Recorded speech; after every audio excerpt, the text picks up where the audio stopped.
And we're going to go from one great couple to another great couple that farm in the mid-north of South Australia in Troy and Nette Fischer. Probably a bit of a different background to what we just come off, but some really similar principles, I think, of probably what you had to work through to re-engineer a business off the back of a natural disaster where in 2015 there was 85,000 hectares burned in one afternoon, which included their entire farm and all their seed stock operation. So what they're going to talk you through is how they've gone about rebuilding their business. They run a seed stock operation that sells about 300 terminal sires, predominantly pure white Suffolks, across the industry, and even a few of them make the journey to Victoria. Thanks, Jason. So I'm Nettie and this is Troy, and it's a real honour for us to be here. We really appreciate the BestWool, Best Lamb organising committee for asking us to come and speak. Yeah, the 25th of November, it was a shocking day, 42 degrees, extremely high winds. We knew it was going to be the sort of day that if a fire started, it would be unstoppable, and unfortunately it did. So in terms of our personal losses, I guess we lost about 650 stud sheep, which encompassed the whole entire ewe flock, every single ewe. Most of our stud rams, about 50 flock rams unsold. All of our hay, we had hay in 4 locations for fire risk, because you never think the whole place is going to go. One stack might go, but the whole lot went. Pretty much the whole, every fence on the farm was written off. Sheds, tractors, like Nettie said. And so within 24 hours, you've got to start thinking about what the hell you're going to do. What are we going to do with these 550 lambs that are still alive and pretty healthy but got nothing to eat, and no neighbour's going to have anything to eat either? How do we replace our breeding ewes? Commercial producer can literally just go to the sale yards and buy another flock of sheep. You can't just click your fingers and find 500 stud ewes, especially in December of a calendar year. They've either been joined or they've had their heads cut off. How to utilise all the offers of help, as Nettie said, we just took the decision. Actually, I think we got a piece of advice through email in a roundabout sort of way from a fellow called Tom Silcox. I'm not sure if he's here, but I think he got burnt several years ago, and one little snippet he said was, if people offer to help, say yes. And so we because eventually the help dries up. People forget, people move on, there's another disaster somewhere else. And so we definitely took that on board. Will our insurance come good? We were pretty well insured, but until you go through that exercise and do the claim, you really don't know. And that's a critical part of the rebuild, as we'll talk about. So yeah, it's just the question of where do you start. The list of jobs to do was enormous, and it was just trying to work out where to start. And so fairly quickly, we sort of worked out we needed to divide up who does what. So there was a single person to focus on a given task. So for me, it was really the sheep, finding replacements, where to run them, when they came home, overseeing the animal health side of things, so we didn't get any foot rot or yonis or any disease we didn't have before the fire, and managing pregnant ewes without any feed base. They were the sort of challenges that I sort of had to oversee. Nettie, on the other hand, basically tried to make sure we stayed afloat financially. In terms of insurance, we had a lot of machinery to replace, a lot of sheep to purchase, fencing, those sorts of things. So it's very easy to spend money, but you've got to make sure you're spending it on the right stuff in those sort of circumstances. My father, Brian, who some of you in the room may know, he basically oversaw the fence rebuild. So we had teams from Blazaid come in and assist us to rebuild our fences in the first instance to get the boundaries back up, and then into some internals. We also had a lot of stock to pick up from across the country, which we'll show in a sec. And I think in his second life, Dad will come back as a truckie. He loves cruising around in the truck and that sort of thing, so that suited him well. And my mum, she was really critical in keeping life normal for our kids. You know, this is quite a big event in the district for all the kids, and we just tried to keep things as normal as possible. They've got to go to school every day, eat healthy, all those sorts of things. And also we had dozens of people rock up on any given day and we had to feed them. So if you're out shooting sheep or rounding up, you know, doing the hands-on, you can't be doing that. So Mum certainly helped in that department. So we were determined to maintain our disease status. So because we have a stud, we have we're MN3 for Yonis, so we were determined to try and find some land that would at least, well, we were hoping to at least, you know, maintain that. And fortunately, an hour up the road, there's a white Suffolk stud that had some room. So yeah, they very kindly took on our sheep. Yeah, and then a truck came. They donated. They just arrived and took them up there for free, which was really nice. And yeah, so that was a good feeling. It was weird having no sheep on the farm, but it was a good feeling to know they were going somewhere safe.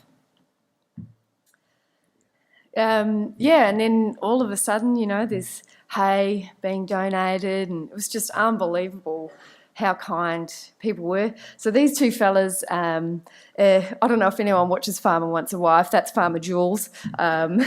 His dad's got a white Suffolk stud on the Eyre Peninsula, and that's his workman Mozzie. Don't know his real name, but anyway, there's Jules and Mozzie. And they drove about 8 hours in convoy, and there was heaps of there was quite a lot of kindness that came from the Eyre Peninsula because they had some terrible fires 10 years earlier. And I do think there was a lot of healing that went on with the people from the Eyre Peninsula. There was, yeah, that were able to sort of give back. So. And so in terms of the sheep flock rebuild, we had 3 pretty clear goals that we set ourselves. The first one was to conduct a ram sale the following spring. So essentially we had to keep money coming in. Rams are sort of our bread and butter in terms of our business. And so with the lambs that survived the fire, we were essentially able to turn them into saleable. They weren't injured or anything; they were unscathed, and so essentially we were able to conduct that ram sale, you know, as per normal, business as usual. The next challenge, which was pretty tough, was to drop enough lambs in 2016 to have a ram sale in 2017. Bearing in mind we had 0 ewes as of the 1st of January 2016. And I think by the end of August 2016, we cracked 800 lambs tagged. So it was a pretty major effort behind the scenes to really make that work. And the third sort of part of the goal was really around the genetic merit of those animals. We're sort of historically been at the top end of performance recording and land plan and those sorts of things. And by hell or high water, I wasn't going to start with other people's culls. I just didn't want to go back to the bottom of the tree. We had a stock agent said to us at the pub one night, he said, "Oh, this will set you back 10 years, won't it?" He was drunk. The stock agent was. Not Troy, the stock agent. And that was like a red rag to a bull. I was just steam coming out my ears. I was, you know, that was probably the motivation that really, or things like that, a terrific motivation to prove people wrong. So there's no silver bullet to replace a stud flock. Like I said, you can't just click your fingers. We sourced sheep through a range of methods. We purchased sheep. Some people donated us sheep. Some people joined them and gave them to us. One fella loaned us some of his flock for a year, and then we gave the ewes back after we got lambs out of them. But probably the icing on the cake in the whole rebuild was an ET program. So I contacted 6 of the top studs across Australia and just explained. I just said I don't want to start with people's culls. I'm wondering whether you contribute some of your best females to our flock rebuild, and they all unanimously said yes. And so basically, I hopped in a ute for 4 or 5 days and drove around much of Australia to inspect these sheep and pick them out and bring them back to Keith, where they underwent 2 rounds of embryo transfer. So we ended up with 20 elite females right at the pointy end of all terminals to go forward with. And so that was a pretty nice feeling that people would basically give us some of their top genetics, and we'd have some really good sheep in the first year out. We wouldn't be starting behind the 8 ball.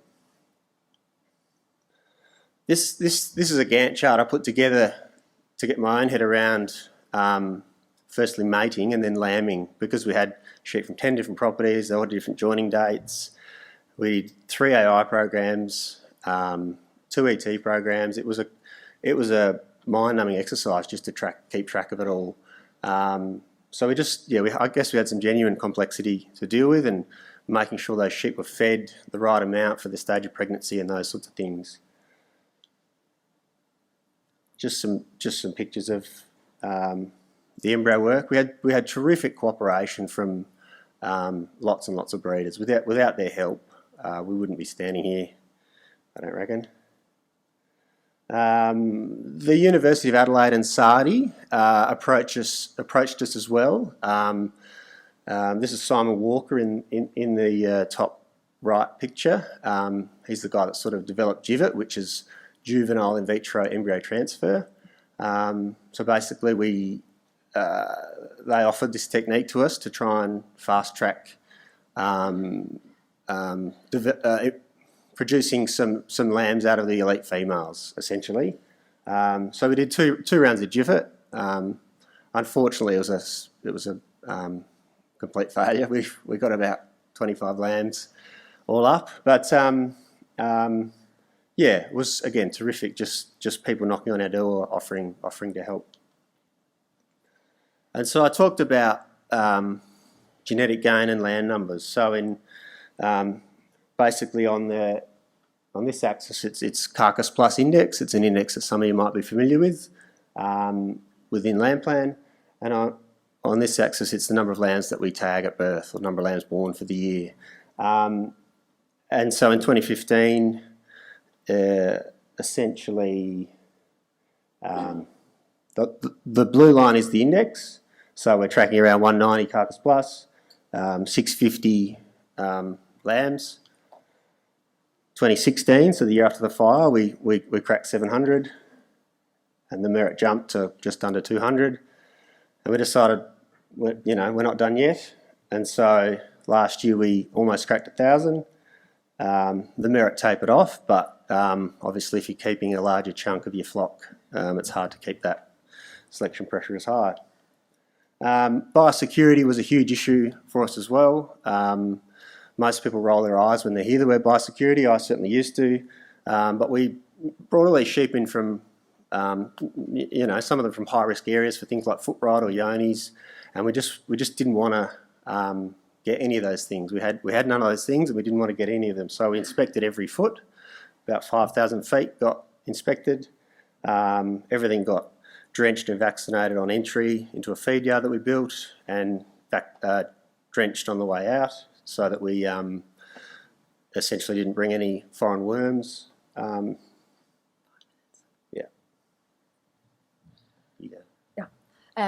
So this is some of the, there was more, but that's some of the fencing material we purchased, and we just hooked in. We use Blazaid. Blazaid were amazing.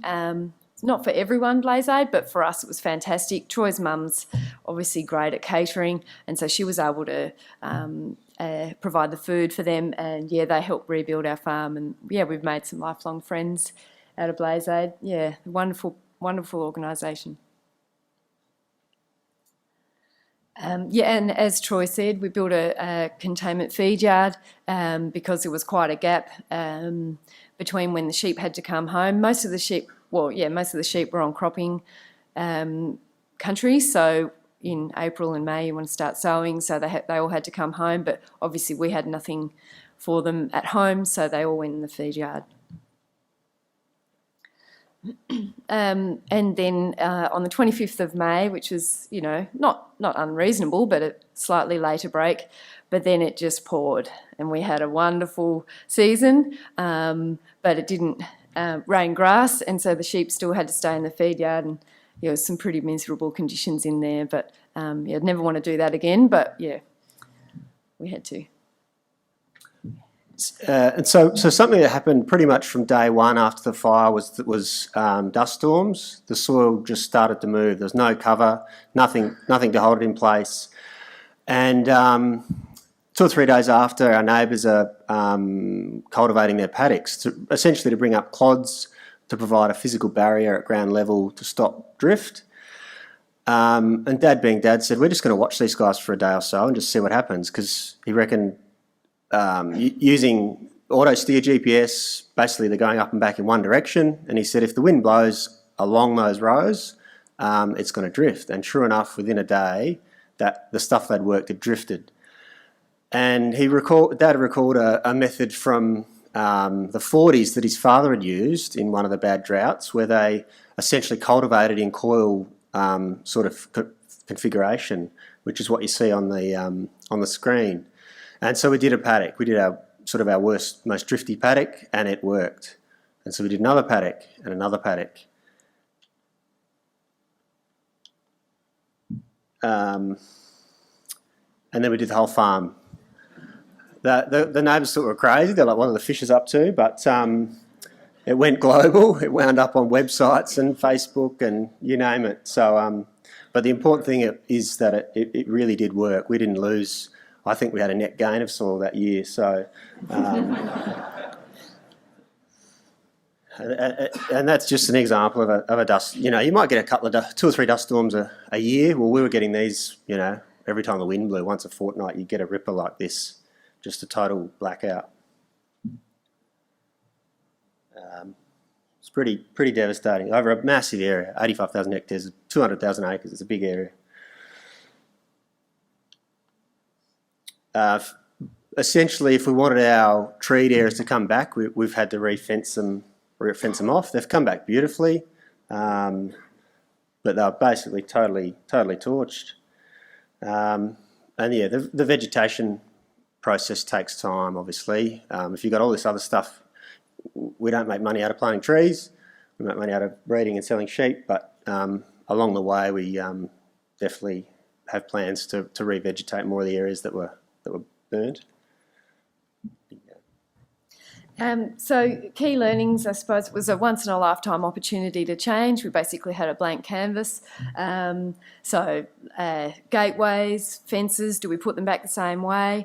It was wonderful to be able to upgrade some machinery. It was quite stressful at the time, but there was a fair bit of machinery I had that was pretty sentimental to Troy's dad, and we were pretty keen for it to go, and yeah, well, it was gone. So yeah.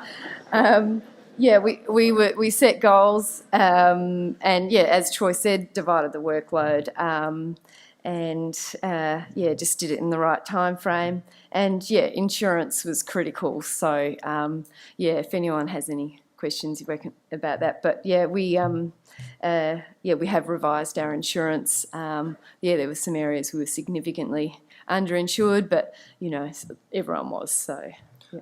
And just on the time, you know, in the first few days, we thought in 24-hour periods. As time progressed, we could think a week ahead, and then eventually a month. But if you thought where we're going to be in 2 years' time, it would just break you. Yeah, just the generosity from people was just beyond comprehension, and something we'll remember forever. And it actually, strangely, was at times a really happy time because we just felt so loved, and you know, just couldn't believe people would stop what they're doing to come and give us a hand. So we actually felt at times, you know, we drank a lot of beer in that time and had lots of visitors, and you know, we had some good times too. The decisions were calculated. We got professional advice as part of our insurance. If you read the back, you got to read the back part of it to know, but you can get, well, for our policy was $5,000 worth of professional advice, and that was awesome. Like, I highly recommended that. So, and don't rush. We were like really keen to just buy this, buy that, and Troy's dad was very oh, let's just wait. And I think that was good, actually, because we might have made the wrong decisions if we had done it straight away. Yeah, and we did have to exercise tolerance between family members. There was some, I think the technical term, sometimes I was a bitch. Sometimes Troy was a bit of a prick. But we're still happily married, and yeah, we just got through it. Yeah, so that really wraps it up for us. Yeah, I guess it's a personal story. Sometimes you don't write the script; you just have to play in the part. So I guess we hope you've enjoyed it and potentially learned something. Thank you.